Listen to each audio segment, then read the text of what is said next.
జిల్లాలోని మల్యాల మండల కేంద్రంలో బజరంగ్ దళ్ ఆధ్వర్యంలో కత్తి మహేష్ దిష్టిబొమ్మను దగ్ధం చేశారు.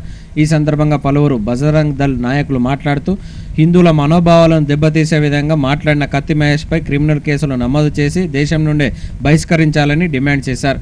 ఈ కార్యక్రమంలో బజరంగ్ దళ్ నాయకులు, కార్యకర్తలు తదితరులు పాల్గొన్నారు.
వారం రోజులుగా తెలంగాణ రాష్ట్రాన్ని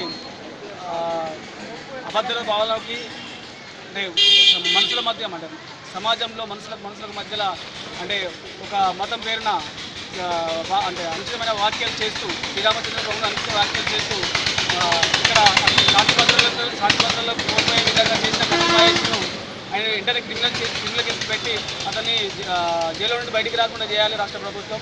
అలాగే అతను చేసినటువంటి అనుచితమైన వ్యాఖ్యలకు నిరసనగా స్వామీజీ పరిపూర్ణానంద గారు తలపెట్టిన పాదయాత్రను భంగం చేస్తూ అతని హౌస్ అరెస్ట్ చేయడం జరిగింది. దానికి నిరసనగా ఈరోజు కత్తి మహేష్ యొక్క దిష్టిబొమ్మ దహనం చేస్తున్నాము. భారతదేశంలో అందరూ హిందువులు, ముస్లింలు, క్రిస్టియన్స్ అందరూ కూడా భిన్నత్వంలో ఏకత్వం అన్నదమ్ములా కలిసి ఉంటున్నారు.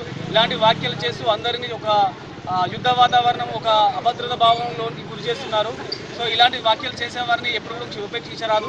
ఇది మన దేశం సంఘటితంగా ఉండడానికి ఒక విఘాతంగా ఉంటుంది. ఖచ్చితంగా ఇది స్వామి పరిపూర్ణానంద గారు బేషరత్గా రిలీజ్ చేయాలి. హౌస్ అరెస్ట్ నుంచి వెంటనే ఎత్తివేయాలి.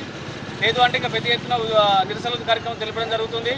ఈరోజు ఆయన పైన తీసుకున్న హౌస్ అరెస్ట్కు నిరసనగా ఈరోజు దిష్టిబొమ్మ. హిందూ, ముస్లిం, క్రిస్టియన్లు ఎంతో సుఖంగా ఉంటున్నారు. ఈ మధ్యలో భారతదేశంకి ఈ భిన్నత్వంలో ఏకత్వం అనే దానికి విఘాతంగా కత్తి మహేష్ అనే వ్యక్తి, అతను సినిమా ఇండస్ట్రీకి చెందిన వ్యక్తి, శ్రీరాముని పైన పరుషపద జాలము వాడాడు. దీనికి నిరసనగా స్వామి పరిపూర్ణానంద గారు రథయాత్ర చేపడితే దానికి తెలంగాణ ప్రభుత్వము అనుమతి నిరాకరణ చేసింది.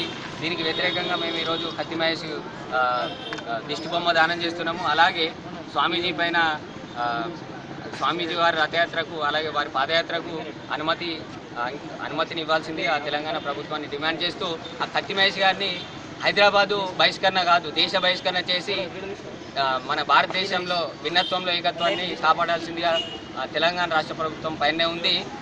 హిందూ, ముస్లిం, క్రిస్టియన్లు అన్నదమ్ములుగా కలిసి ఉన్న దేశంలో రాష్ట్రంలో ఇలాంటి మత కల్లోహాలు సృష్టించే వారిని క్రిమినల్ కేసులు పెట్టి వారిని జీవిత ఖైదు